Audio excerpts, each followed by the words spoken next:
गर्मी का मौसम आते ही मानसून का सीज़न भी शुरू हो जाता है। जैसे इंडिया, पाकिस्तान, बांग्लादेश, श्रीलंका जैसे ममालिक में मानसून की बारिशें दबाकर होना शुरू हो जाती है, जिसकी नतीजे में कई शहरों में सैलाब आ जाता है तो कई फसलें ज़ाया हो जाती है। लेकिन इन मानसून की बारिशों से कई फसलों को फ़ायदा भी हो जाता है। बारिश एक नेमत है, जो ना हो तो बहुत बड़ी मुसीबत हो सकती है, लेकिन अगर ज़्यादा हो जाए तो यही नेमत ज़हमत भी बन सकती है। लेकिन इस दुनिया के अंदर कई ऐसे ममालिक या फिर शहर मौजूद हैं जहां पर बारिश नाम को होती है या फिर होती ही नहीं। ऐसे ही शहर यूएई का है, जिसे दुबई कहा जाता है, जहां पर साल में सिर्फ 10 दिन ही बारिश होती है। लेकिन वहाँ की गवर्नमेंट ने फिर यह फैसला किया कि यहाँ पर बारिश नहीं होती है तो क्यों ना यहाँ पर आर्टिफिशियल रेन कराई जाए। लेकिन अब सवाल यह है कि आर्टिफिशियल रेन होती कैसे है, तो इसी को कुछ समझेंगे। मेरा नाम है दानिश और आप देख रहे हैं फॉक्सर एक्स। आर्टिफिशियल रेन का जो प्रोसेस है ये आज का नहीं, बहुत पुराना है और इसको क्लाउड सीडिंग प्रोसेस भी कहा जाता है। इस प्रोसेस के अंदर एक कमांड सेंटर को बना दिया जाता है जो सिर्फ ये डिटेक्ट करता है कि क्लाउड किस जानिब है। जब बादलों को डिटेक्ट कर लिया जाता है तो उस जानिब जहाज़ को रवाना कर दिया जाता है। उस जहाज़ के अंदर सिल्वर आयोडाइड केमिकल मौजूद होता है जो क्लाउड के ऊपर जाकर उस सिल्वर आयोडाइड के केमिकल को स्प्रे कर देता है, जिसके नतीजे में जो क्लाउड के अंदर बारीक बारीक ड्रॉपलेट्स होती हैं वो तेज़ी से आपस में मिलने लगती है, जिसके नतीजे में वाटर भारी होने लगता है, बूंदें तैयार होने लगती हैं, ड्रॉप्स बनने लगते हैं, जिसके नतीजे में वो ज़मीन की जानिब आ गिरते हैं और इसी को आर्टिफिशियल रेन कहा जाता है। ये प्रोसेस थोड़ा महंगा है क्योंकि यूएई के पास पैसे की कोई कमी नहीं है, इसीलिए वो ये प्रोसेस आसानी से अपने शहर में करा सकता है। इस प्रोसेस से काफ़ी फसलों को भी फ़ायदा होता है क्योंकि जिन शहरों में बारिश नहीं होती है तो वहाँ पर इससे जब बारिश कराई जाती है तो वो फसलें जो तबाह हो रही होती हैं खुश्क साली की वजह से वो बच जाती हैं।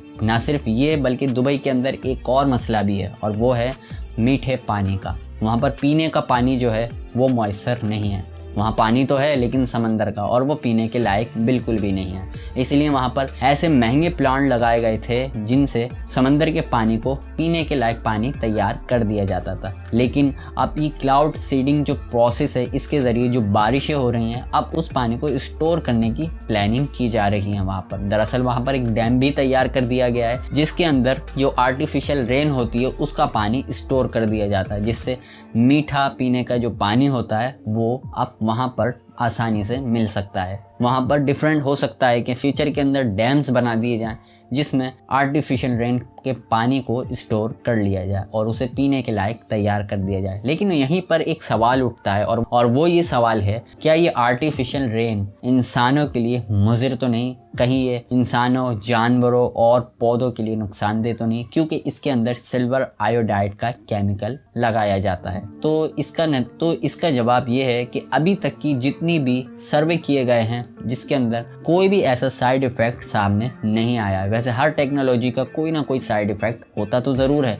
लेकिन अभी तक इस टेक्नोलॉजी का कोई भी साइड इफ़ेक्ट सामने नहीं आया है और फ्यूचर में इसका कुछ पता नहीं है। क्योंकि ऐसा शायद इसीलिए भी हो सकता है कि सिल्वर आयोडाइड का जो केमिकल है वो बहुत ही थोड़ी मिकदार में इसमें शामिल किया जाता है, तो इसलिए हो सकता है कि इस बारिश का कोई साइड इफ़ेक्ट सामने नहीं आया है। लेकिन इससे फसलों को और पीने के पानी का बहुत फ़ायदा हो सकता है। ऐसे शहर जहां पर पीने का पानी मयसर नहीं है या फिर फसलें नुकसान दे रही हैं वहां पर इन बारिशों से बहुत फ़ायदा किया जा सकता है। लेकिन अब एक और सवाल ये आता है, क्या ये आर्टिफिशियल बारिश सब जगह ही कराई जा सकती है? तो इसका जवाब है नहीं।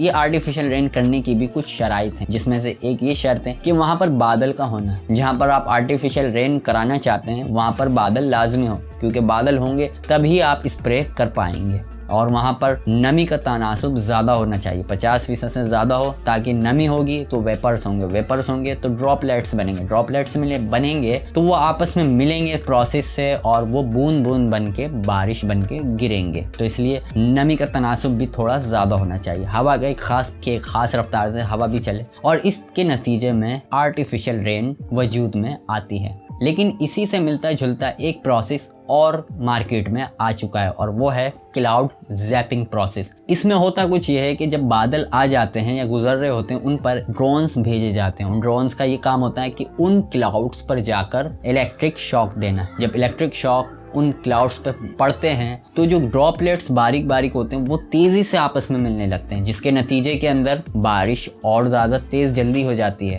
क्योंकि ड्रॉपलेट्स मिलते हैं तो बूंदें तैयार हो जाती हैं और वो बूंदें बड़ी बड़ी ज़मीन की जानिब आ जाती है। सिर्फ यही नहीं बल्कि ये प्रोसेस जहाँ पर ओले ज़्यादाबारी होती है उनको भी कंट्रोल किया जा सकता है। जैसे किसी इलाके में ज़्यादाबारी होने वाली है, ओले गिरने वाले हैं, लेकिन वो ओले साइज़ में बड़े हैं, लेकिन उन ओलों को इस प्रोसेस के नतीजे में तोड़कर छोटा कर दिया जाता है, क्योंकि जब ये वक्त से पहले ही गिर जाते हैं इसलिए वो ज़्यादा बड़े नहीं हो पाते। इस प्रोसेस के मज़ीद ये फ़ायदे हैं कि अगर आप किसी शहर में बारिश नहीं कराना चाहते, मिसाल के तौर पे वहाँ पर कोई मैच या कोई बड़ा इवेंट होने वाला है, तो आप ये करेंगे जो बादल उस शहर में दाखिल होने वाले उनको वक्त से पहले ही इस क्लाउड प्रोसेसिंग के नतीजे में पहले ही बरसा देंगे और वो उस शहर में दाखिल होने से पहले ही बरस जाएंगे, क्योंकि आप वहाँ पर सिल्वर आयोडाइड केमिकल का स्प्रे कर देंगे और वो उस शहर में दाखिल होने से पहले ही शहर के बाहर बरस जाएंगे, जिसके नतीजे में उस शहर में बारिश नहीं होगी। और भी बहुत सारे इसके फ़ायदे हैं। फ़िलहाल अभी तक कोई इसका नुकसान सामने नहीं आया है।